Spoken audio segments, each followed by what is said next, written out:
Hey gang, I as promised, I wanted to show you how to create and load a stack of photos in. I'm going to show you how to make this GIF right here. If I press play on here, my images just rotate back through. This is kind of an art-based GIF that I'm creating. It's relatively easy, but the first things first. There's many ways of creating GIFs. One is photo based. I could go into each one of these layers and draw or do what I have in the project. The second part of the project is creating a photo based GIF. You'll see that some of these are photoshopped. This is just a picture that has been zoomed in. Again, this is just photos. The key to what I'm going to show you is to be taking the correct, paying attention to how you're taking the photo. So you're not taking a bunch of different photos from a bunch of different angles. All right. This process starts with photos. So what you're first going to need is a batch of photos. So a bunch of photos. Get creative. Go outside. Go to the park. I guess you can't really go to parks right now, but I've done this. It's kind of like a stop motion animation. I've done this with a bunch of different things. So what I'm going to show you is how to take this stack of photos right here. I'm going to take one photo, two photo, 3, 4, and so on. These are framed differently, right? These photos are framed differently, but at the same time, there is a constant background. So this garage door in the background is constant in all the images. I'm going to show you. How to align those. It's not going to work for everything, so but it's relatively easy to do. So in Photoshop, to get this effect, you can just open up your Photoshop document, but you're going to go to File, File, Scripts. And you're going to load files into a stack. So we're going to take our files, we're going to browse our files, and I'm going to go to my photo stack folder where my files are located, and I'm going to click the top one, hold shift, and select these 6 photos. Now when I load those in, down here there's a button. I can attempt to automatically align source images. Remember how the background stayed the same, but the people kept changing? That's because I aligned the source images, even though these are all way different. All right? Okay. I'm going to click Align Source Images. That only works if there is a constant item that the background can or the Photoshop can lock onto. It won't work for everything. But some of what comes up is kind of cool, so I might try this. Depending on the size of your photos and how many photos you get, this might take a minute. But I'm going to click that, and then I'm just going to click OK. All right, Photoshop is going to work.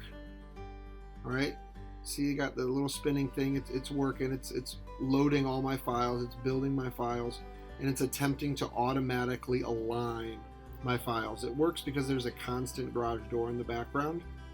All right, so you'll see if I click all my layers off one at a time, you see all these have been locked. All right, they all kind of align to each other.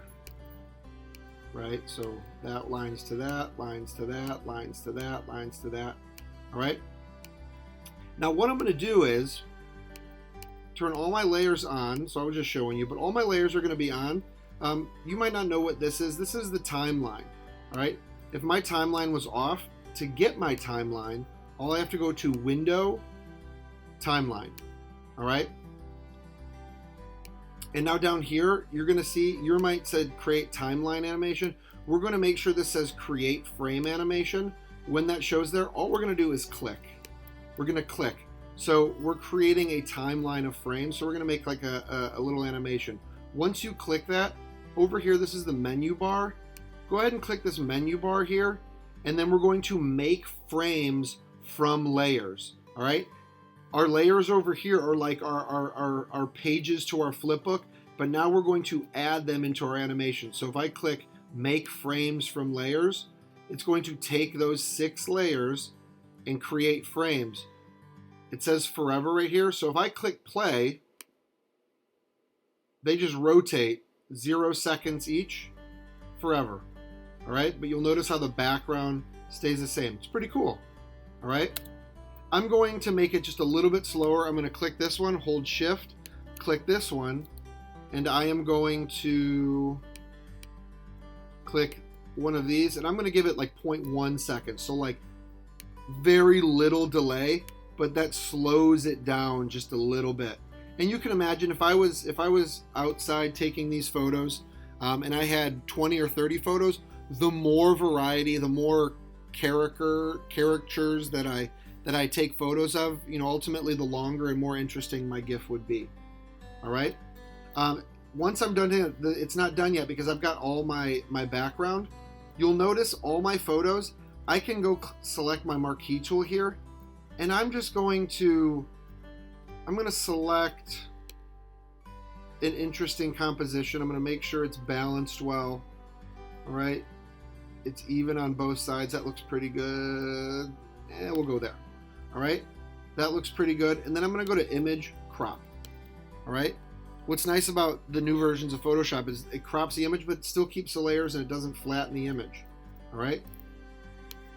Now when I press play, I notice there's still a little bit of background show. So I'm going to do what I did again. I'm going to crop a little bit lower and a little bit higher.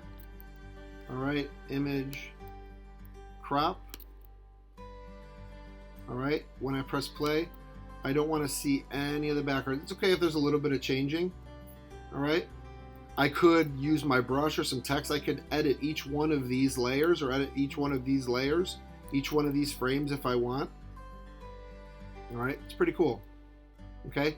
To export this as a GIF now, I'm going to go to File, Export, and I'm going to save for web. This is a legacy saving format because back in the day when you used to save assets for websites, you would save them for the web. So we're saving this because it's a digital platform, so we're going to save it for the web. All right, give it a moment. All right, this is really large right now. Right now, this GIF is 10.32 megabytes. It's very big. So what we're going to do we're going to click cancel. We're going to go to image size, and we're going to make this a little bit smaller. All right.